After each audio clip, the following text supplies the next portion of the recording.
بسم الله الرحمن الرحيم الحمد لله رب العالمين والصلاة والسلام على رسول الله صلى الله عليه وسلم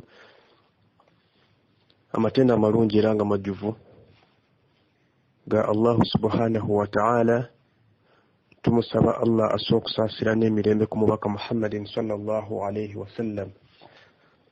Mpozi nga tukyagenda mu maaso n'emisomo gyaffe egy'esswala, twasalawo okubeera nga tuzzaako okubeera nga tusoma esswala eza sunna oluvannyuma lw'okumaliriza omusomo gwaffe ogw'esswala nga bwe twagulaba. Naye oluvannyuma lw'ebibuuzo ebyabuuzibwa nalaba nga waliwo ensonga ze twalekayo oba oliawo nga tezaategerekeka bulungi, nenjagala tukomewo tubeere nga twongera okubeera nga tuzigaziyamukko. Twatunuulira amateeka g'esswala y'omutambuze, oba awamu twatunuulira esswala y'omutambuze awamu n'amateeka gaayo, naye nga okusinziira ku bibuuzo ebyajja kirabika byali byetaagisa okubeera nti twongera okugaziya mu nsonga eno. Kwe kusalawo ne tugamba nti nga tetunnagenda ku sswala eza sunna katumale okwongera okubeera nti tutunuulira ensonga oba omusomo gwe tugenda okubeera nga tutuuma aljamu baina salatayn wa ahkamu salatul musafir, amakulu okugatta esswala wamu n'amateeka g'esswala ey'olugendo. Nga mu bimu okusinziira ku bibuuzo ebyabuuzibwa, ezimu ku nsonga ze tugenda okusinga okubeera nga tuteekako essira n'okubeera nga tuzigaziya zibeere nga zitegereka bulungi, kwe kuli ensonga ey'okugatta esswala. Ne mubeeramu ensonga ezigattisa esswala, nga zino nazo tugenda kubeera nga tuzitunuulira mu bulambulukufu. Tubeere nga tutunuulira okutangaaza, twongere okutangaaza ku nsonga ezo zonna. Tulabe okusaala esswala ng'obudde bwayo tebunnatuuka, kubanga ebyo nabyo byebimu ku bibuuzo ebyabuuzibwa oba ng'oliawo emabega twali tubiyita kungulu. Tulabe obukwakkulizo bw'okugatta esswala. Tubeere nga tutunuulira bw'ogatta esswala ebbiri n'omaliriza esswala esooka, totandika ndala nga tokoze ekimu ku bisatu bye tujja okubeera nga tulaba. Tutunuulire esswala y'olugendo mu bulambulukufu nga bw'eri. Tulabe empisa z'olugendo ziba zitya. Tulabe ebifa ku sswala y'olugendo. Tulabe olugendo lwe twogerako oba safaari kye ki. Tulabe amateeka g'esswala y'omutambuze. Tulabe obuwanvu obusazisa ku sswala, kubanga kirabika mu kusooka we twabitunuulira twabiyita kungulu ne bibeera ng'oba oliawo tebyategerekeka bulungi. Tugenda kwongera okubeera nga tutangaaza mu nsonga ezo biidhini rahman. Tulabe ekifo omutambuze w'atandikira okusala ku sswala.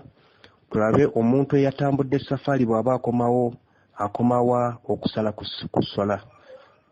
Tulabe owa safaari bw'asaaza atali wa safaari, oba owa safaari bw'asaaza atali wa safaari, esswala yaabwe ebeera etya, kubanga ekyo nakyo nzijukira nti twakitunuulira naye kirabika twakiyita kungulu oba oliawo ne kibeera nga tekyategerekeka bulungi. Twongere okulaba okusimbula ng'ekiseera ky'esswala kituuse. Bw'ogisalira mu kkubo era ogisalako, ekyo nno nakyo tujja kukitunuulira mu bugazi insha Allah.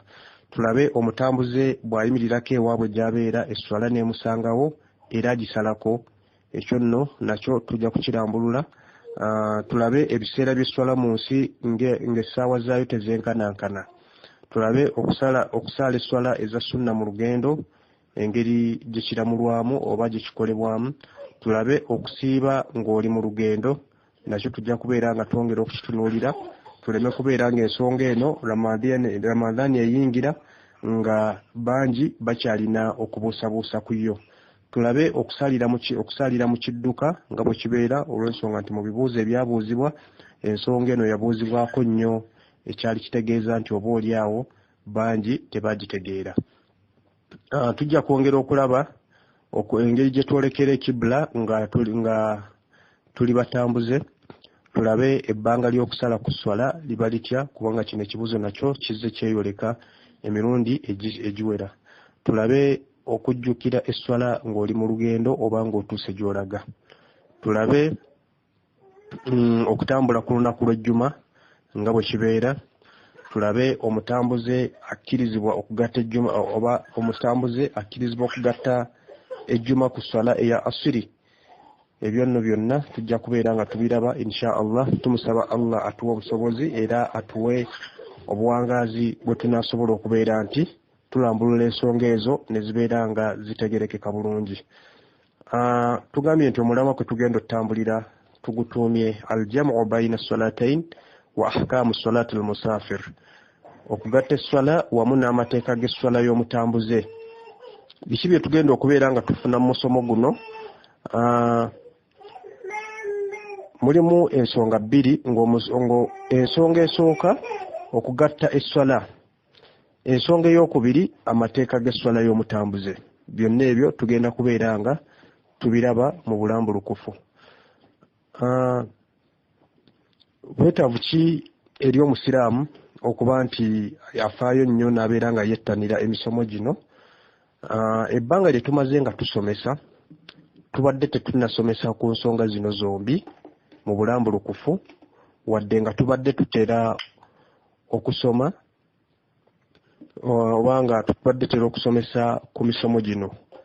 Era ebbanga ddene tubadde nga n'enkuŋŋaana abasiraamu ne baleeta ekiteeso tugatte esswala nga bannaffe abamu tebakyagala, abalala nga balaba tewali nsonga lwaki bagatta, ate abalala nga bo bagenda ne basinga amakulu, nga bo bagenda n'abasinga obungi naye nga ddala bamaze gagatta. So nga waliwo n'abalala nga bukyatandika kusaala swala tagattanga ku swala era n'okumanya tamanyi oba gyekiri.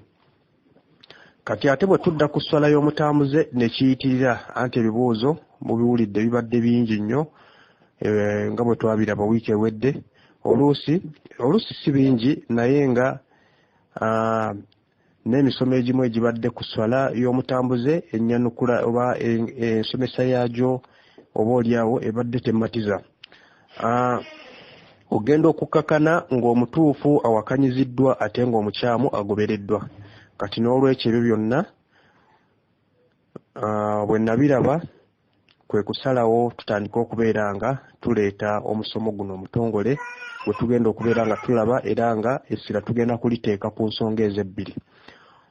Omuntu agatta esswala naye nga kyagasse akimanyi bulungi, oba alekeyo okugatta ng'enensonga emuganye agirina era nga ntuufu, so nga ate bwe naaba safaari oba olugendo ajja kusaala nga kyasaala akimanyi bulungi. Ensonga nnyingi tugenda kubeera nga tuzikoonako mu musomo gwaffe guno, era ng'okusobola okuganyulwa obulungi nja kusaba oyo yenna alina obudde alina ebiseera abeere ng'akozesa obudde obwo n'ebiseera bye okubeera nti ajettanira. Nkakasa nti emisomo gino ojja kubeera ng'ogiganyulwamu nnyo insha Allah. Nga tutandika ngenda kubeera nga mbawa akalowoozo ku mulundi guno, ng'akalowoozo ke ngenda okubawa nga tetunnatandika musomo gwaffe. Bangi bayinza okulowooza nti ke twasoma esswala ne tubeera nga tugimaliriza tekitwetaagisa kubeera nti oba oliawo kumanya biki ebigenda mu maaso, nga balaba nti ekyokusoma ku nsonga zino aljamu baina salatayn, ekyokugatta esswala wa ahkamu salati almusafir, wamu n'amateeka g'esswala y'olugendo nga kiyinza obutabamalira. Jjukira nti bw'oba n'obulwadde n'ogenda ew'omusawo n'akuwa eddagala kiba kyamagezi okumalayo ddoozi. Bw'otagimalaayo kyalikuviiramu oluusi obutawona. N'olwekyo omusomo guno gutwale nti ly'eddagala ly'obulwadde bwo. Bw'oba ofunye omukisa ogusoma oba ogufuna omusomo guno gusome guwulirize obeere ng'ogumalako lwojja okuguganyulwamu.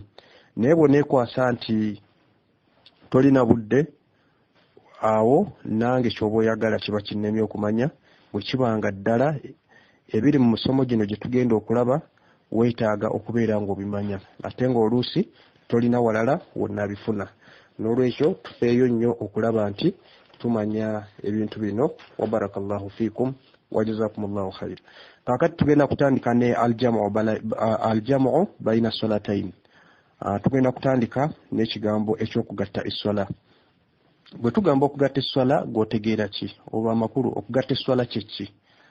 Okugatta esswala kitegeeza okusaala esswala ya dhuhuri ne asiri n'ozisaalira mu kiseera kye kimu ku swala ebbiri oba okugatta maghrib ne isha nozisalira mu kiseera kyemu ku bbiri. Teri okugatta kulala kutali okwo. Ekyo kiba kitegeeza nti teri kugatta asuli ku maghrib wadde isha ku subuhi ku dhuhuri oba okugatta eziwere 3 wadde zonna 5 omulundi gumu. Obujulizi obutukkiriza okugatta esswala عن ابن عباس رضي الله عنه قال جمع رسول الله صلى الله عليه وسلم بين الظهر والعصر والمغرب والعشاء بالمدينة من غير خوف ولا مطر وفي رواية من غير خوف ولا سفر. amakuru hadith eyo ejjibwa ku Ibn Abbas Allah musime agamba nti qala Rasulullah sallallahu alayhi wasallam nabbi sallallahu alayhi wasallam جمع رسول الله صلى الله عليه وسلم بين الظهر والعصر مكرو نبي يغتا الصلاه الظهر والعصر والمغرب والعشاء نغتا الصلاه المغرب والعشاء بالمدينه من غير خوف ولا مطر angali madina ngensonga ya mugattisa terwali lutalo wadde enkuba. Wa fi riwaya enjogera ya hadith endala egamba nti min gairi khawfi wala safar nti terwali lutalo ate era terwali lugendo. Ibn Abbas we yamala okwogera hadith eyo sahabi ayitibwa Sa'id yabuuza Ibn Abbas nti lwaki nabbi sallallahu alayhi wasallam yakola bwatyo, amakulu lwaki yagatta esswala?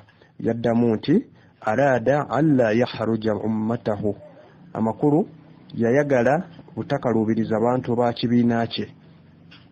Okusinziira ku hadith eyo singa omusiraamu afuna obuzibu obutamusobozesa kusaala buli swala kwezo ze twogeddeko mu kiseera kyayo ekimanyiddwa akkirizibwa okugigatta ku ndala. Kyova olabanga Allah agamba bw'ati, Allah agamba nti ma ja'ala alaykum fi ddin min harji, mu suratul hajj aya ya 78 bw'atyo Allah bw'atugamba nti era Allah teyabateera mu ddiini kunyigibwa oba okukalubirizibwa kwonna. Katugenda kubeera nga tuzzaako omutwe ogugamba nti tugatta tutya. Tugatta dhuhuri ne asuri ne tuzisalira mu kiseera kya dhuhuri oba asuri, ate ne tugatta magribi ne isha ne tuzisalira mu kiseera kya magribi oba isha. Omuntu bw'agatta dhuhuri ne asuri n'asalawo azisalire mu kiseera kya dhuhuri asooka kusaala dhuhuri, ate era bw'asalawo okuzisalira mu kiseera kya asuri asooka ne dhuhuri nazzaako asuri. Kati ku magribi ne isha era magribi yesooka nazzaako ishaa'i. Ekyo nno nakyo twayongera okubeera nga tukinnyonnyola bwe twali nga twanukula ebibuuzo ebyabuuzibwa. Okusindika esswala ku ndala ey'omu maaso, amakulu n'ogisindika ku y'omu maaso oba okusika esswala n'ogireeta ku y'emabega kisinzira ku mbeera na bwangu bwa musaaze. Ku byombi tewali kisinga kinnaakyo mpeera okusindika oba okusika. Ekyo nakyo ndowooza kitegeerekese bulungi. Mu musomo gyaffe egyakulembera twagezaako okutunuulira ensonga ezigattisa oba ezitugattisa esswala. Ne tulaba nti ensonga etugattisa esswala buba bulwadde, ensonga esooka. Eyokubiri ne tugamba nti eba nkuba, eyokusatu ne tugamba eba kibuyaga, eyokuna luba lugendo safari, eyokutaano akaseerezi, ey'omukaaga mpozi n'ekizibu ekiba kiguddewo nga tekisobozesa muntu kusaala buli swala ku swala ebbiri mu budde bwayo. Tugenda kutandika okutangaaza ensonga ezo nga tugenda kutandika n'ensonga ey'obulwadde. Singa omuntu alwala obulwadde nga tebumusobozesa kusaala buli swala mu kiseera kyayo, akkirizibwa okugatta okugeza dhuhuri ne asiri oba magribi ne ishaa'i. Embeera eno eyinza n'okuzingiramu n'oyo amujjanjaba naddala ng'akaseera omulwadde kaalimu omujjanjabi talina bw'ayinza kuva ku mulwadde. Ibn Qudama yagamba nti obulwadde obukkirizisa omuntu okugatta esswala bwebwo obuwa omulwadde ekizibu ky'okusaalira buli swala mu kiseera kyayo.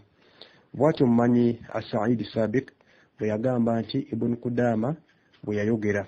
Ebyo nno bisange mu Fiqh Sunna omuzingo ogusooka namba 291. Mpozi ng'era obumu ku bujulizi obutukkiriza okugatta olw'obulwadde ye hadithi y'omukyala yali omulwadde w'ekyalaalo. Omukyala ono yali ayitibwa Hamna bintu Jahshi. Nabbi sallallahu alayhi wasallam yamuwa amagezi n'abeera ng'amugamba nti omusaayi bwe gunaayitirira dhuhuri girindirizeemu okugisaala gisaale ng'enaatera okuggwako ate asuri janguye amakulu gatta iswala bbiri dhuhuri ne asuri ate magribi bwetuuka girindirizeemu gisaale ng'enaatera okuggwako ate isha janguye amakulu gatta iswala zombi. Bw'atyo omubaka alayhi salatu wassalam bwe yamugamba ng'ebigambo ebyo biri mu Abu Dawud namba 291. Nga tukyagenda mu maaso tugenda kubeera nga tutunuulira ku nsonga ey'olugendo. Ku nsonga y'olugendo yo safari tugenda kuginnyonnyola mu bujjuvu insha Allah. Tugenda kubeera nga tuginnyonnyola mu bujjuvu insha Allah. Ngenda kusooka nkomekaawo kubanga yo nga bwe twagambye nti tugenda kutunuulira ebintu bibiri, aljamu baina salatayn wa ahkamu salatul musafir. Tutunuulira okugatta eswala wamu n'amateeka g'eswala y'olugendo. Kaakati ey'olugendo sigenda kubeera nga ndwogerako kati, katusooke tumalirize ensonga zino, katugende ku yokusatu nga nayo y'enkuba. Abasanze bwe balaba nti enkuba egenda kutonnya, naddala nga balaba nti esobola okuba ey'amaanyi oba eyinza okulwawo ng'ekyatonnya, wano bakkirizibwa okugatta eswala ebeddako olw'okufuna obwangu obusiramu bwe bwabawa. Kuba abamu bwe baddayo eka waabwe okudda ku muzikiti okusaala eswala eddako kiyinza okubakaluubirira. Okugatta eswala ne tuzisaalira mu muzikiti mu mbeera bweti kye kisinga obulungi okusinga okuzitwala ne tuzisaalira mu mayumba gaffe. Era okugatta kuno kutwaliramu eswala ez'ebiseera ebibiri, ekiseera eky'emisana dhuhuri ne asiri n'ekiseera eky'ekiro eky'eswala ya magribi ne isha, newankubadde nga kitera nnyo kukola mu budde obw'ekiro. Kino kiwetaaga okubeera ng'okyetegereza. Wadde ng'olukusa lw'okugatta we luli nga bwe tugambye ku nkuba, naye ate tetusaanye kulukozesa bubi naddala nga obukuba butonotono oba obuteebereza nti egenda kutonnya. Kirungi tugatte naddala dhuhuri ne asiri nga tufunye obubonero obulaga nti ddala enkuba eno etukkirizisa okugatta eswala naddala mu biseera nga bya sizoni. Amakulu nga sizoni ya nkuba kati ng'enkuba ya musenene. Era buvunaanyizibwa bwa imaamu okusomesa abantu ekigendererwa n'ensonga ezigattisa eswala olw'enkuba, kuba buli swala teteekwa kuggyibwa mu budde bwayo obumanyiddwa nga tewali nsonga nnambulukufu obusiraamu gye bwawa.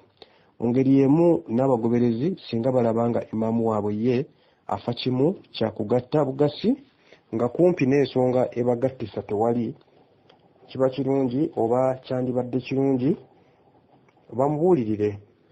Imaamu oyo aba yeetaaga kubuulirira, tebamwawukanako kukola jjama ndala ate eyinza okuleeta okwawukana mu basaaze. Ng'ensonga y'okuna gye ngenda okutunula mu bufunze y'ey'akaseerezi.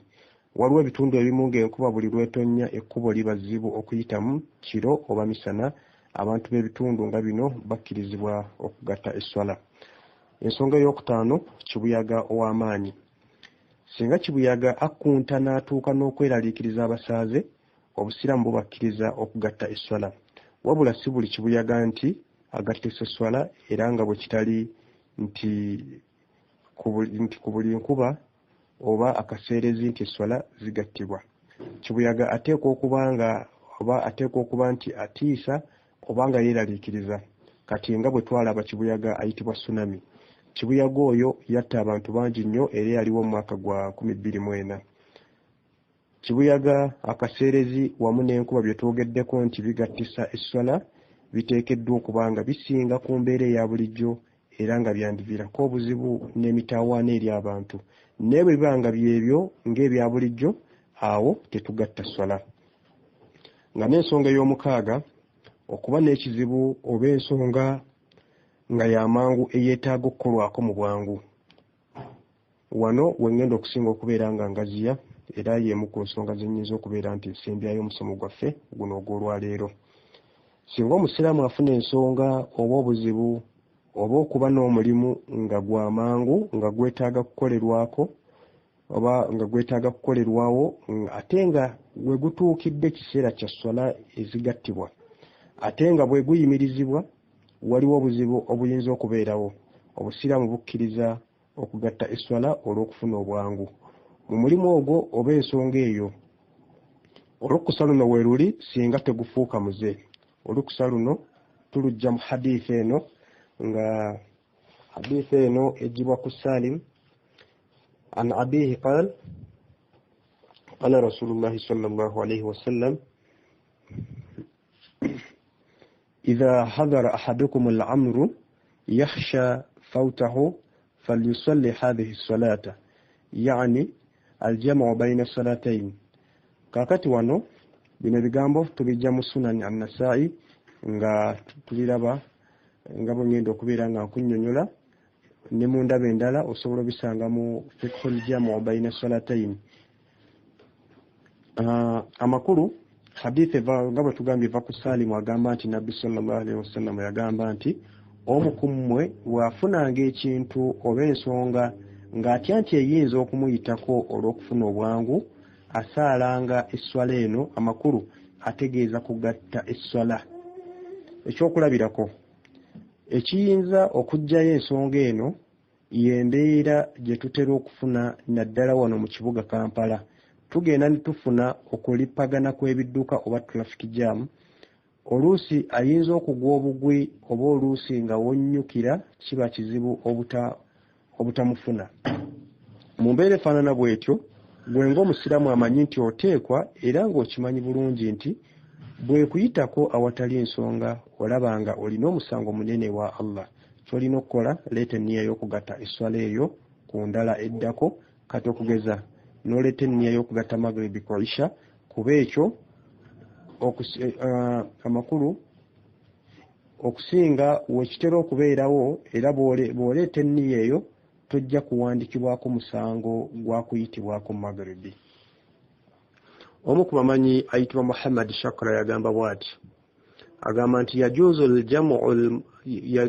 al-jam'u mutlakan sawaa akana al-jam'u jam'u taqdim am jam'u ta'khir wa sawa'u akana fi safar am fi hadar akana fi matar am fi sahwi wa sawa'u fi suhqi عفوا وسواء في صحت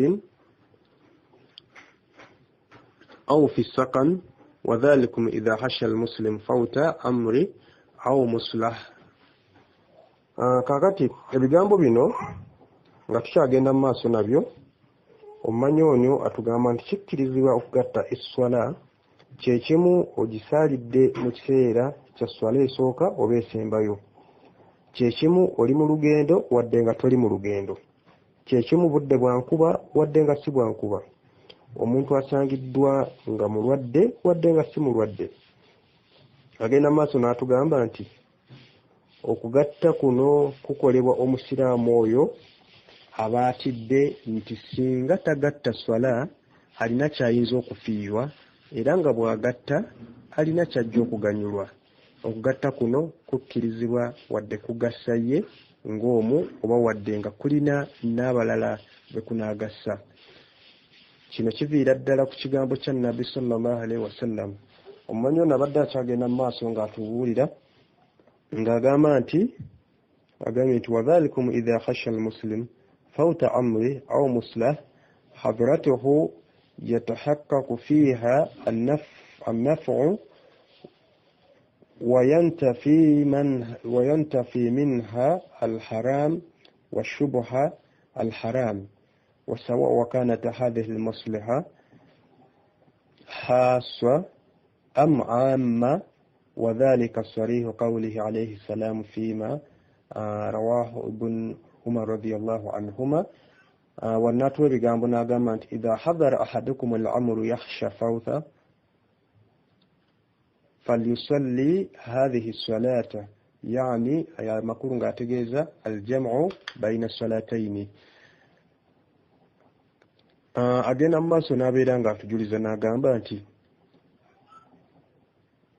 atuwa ekigambo ng'agamba nti kya Nabbi nga Ibn Umar bwe yakigamba nti Nabbi sallallahu alaihi wasallam yagamba nti omu ku mmwe bw'afunanga ensonga oba ekintu ng'atya nti bw'agatta esswala ayinza okufuna obuzibu mu kintu oba mu nsonga eyo, akkirizibwa okusaala esswala eno ng'amakulu ategeeza kugatta swala. وتقدير فوت هذا الأمر يعود إلا من يحضره وهو يضع نصب عينيه تقوى الله سبحانه. ebigambo ebyo biri mu ahkamu shitaa'i ekya Hamish. Agenda maaso n'atugamba nti okufiirwa oba okufuna obuzibu buno buba kwoyo nga bw'asalawo okusala esswala eyo mu budde bwayo bwennyini ayinza okuyisibwa obubi. Awamu n'ekyo nga bw'aba agenda okugatta okutya Allah ky'aba asooka okutunuulira si kumala gagatta ye nga bw'alabanga mu mutima gwe temuli kutya Allah. Jjukira, omuntu yenna afunye ekirowoozo eky'okusindika esswala ku y'omu maaso, emmiya ateekwa okugireeterawo. Bw'atakikola ekiseera ky'esswala eyo ne kimuyitako afuna omusango. N'olwekyo barakallahu fiikum, ebyo nno birimu ku bigambo bye njagadde tubeere nga tutunuulira olunaku olwaleero. Tujja kubeera nga tutandikirawo insha Allah omulundi omulala. Tusaba Allah abeere nga atugassa n'ebyo bye tusobodde okubeera nga tubatuusaako olwaleero, era atuwe okubeera nga tubikolerako. Kyotategedde oli wa ddembe okubeera nga obuuza nga bwe tugenda mu maaso n'emisomo gino mpaka tunaagiwunzikira. Waffaqa Allahu al-jamii'a lima yuhibbuhu wa yarda walhamdulillahi rabbil aalamiin.